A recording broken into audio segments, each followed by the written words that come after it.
मनोज सिन्हा का एक बयान आया है, एक स्ट्रिक्ट लॉ होना चाहिए जो जमात जैसे जो ये जमात इस्लामी जैसे इनको इलेक्शन में लड़ने नहीं देना चाहिए। इससे आप आज क्यों जाग गए ना एलजी साहब? ऐसा कौन सा कानून है जो आप इनके खिलाफ इस्तेमाल कर सकते हो? ये आजाद उम्मीदवार के तौर पे उठे हैं, क्या अब आप आजाद उम्मीदवार के तौर पे उठने नहीं दोगे? ऑर्गेनाइजेशन पे तो बैन लगा हुआ है, ये ऑर्गेनाइजेशन के नाम पे तो इलेक्शन के मैदान में उतरे नहीं है ये। और तो और ठीक है ना, अगर आप वैसे भी 8 अक्टूबर के बाद यहाँ कोई कानून बनाने के इख्तियार जो है एलजी साहब के पास नहीं होगा। यहाँ लोगों की अपनी चुनी हुई सरकार होगी, वो तय करेंगे ना कौन लड़ेगा कौन नहीं लड़ेगा। हमें शिकायत हमें करनी चाहिए। मैदान में हमारे खिलाफ उतरे हैं, वोट हमारे खिलाफ लेने की कोशिश कर रहे हैं, हम इस तरह की मांग नहीं कर रहे हैं, तो एलजी साहब क्यों कर रहे हैं ना? अब उनको क्या परेशानी है? वो साहब अभी जो सूरत हाल हम देख रहे हैं, जैसे कि इंजीनियर रशीद है, वो कह रहे हैं कि मैं लिख के दूंगा उमर साहब नहीं जीतेंगे।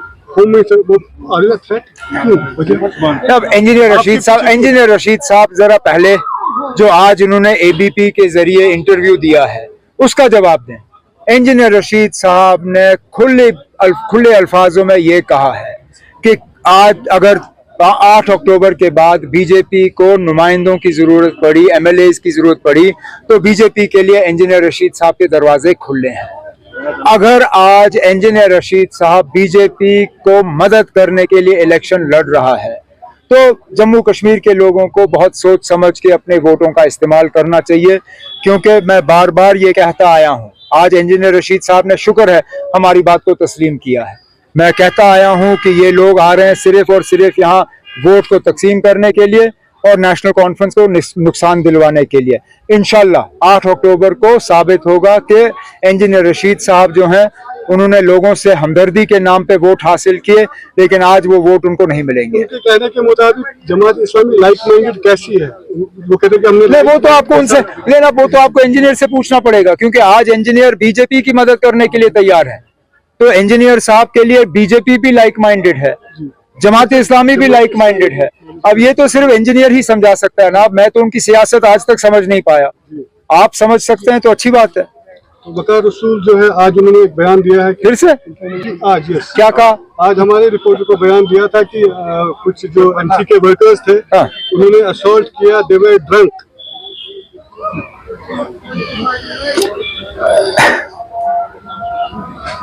तब फ्रस्ट्रेशन में लोग बहुत कुछ कह जाते हैं। वकार रसूल साहब कुछ ज्यादा ही फ्रस्ट्रेट हो गए हैं। अब इलेक्शन खत्म हो गया है, उनको चुपचाप बैठना चाहिए, 8 अक्टूबर का इंतजार करना चाहिए। लोगों का फैसला हमारे सामने होगा। बाकी रही बात उनकी अपनी तंजीम जो उनकी कांग्रेस पार्टी है, उन्होंने उनके इन बयानों को पसंद नहीं किया। उनको जो नए पीसीसी के सदर बने हैं उनके तरफ से मार पड़ी है एक बयान के जारे। उन्हें अपनी पार्टी का जो है नेशनल कांग्रेस का ख्याल रखना चाहिए, हम अपनी पार्टी का ख्याल रखेंगे ना। एक बात का जवाब नहीं दिया, किस बात का? आप इनको क्यों लगता है कि आप ही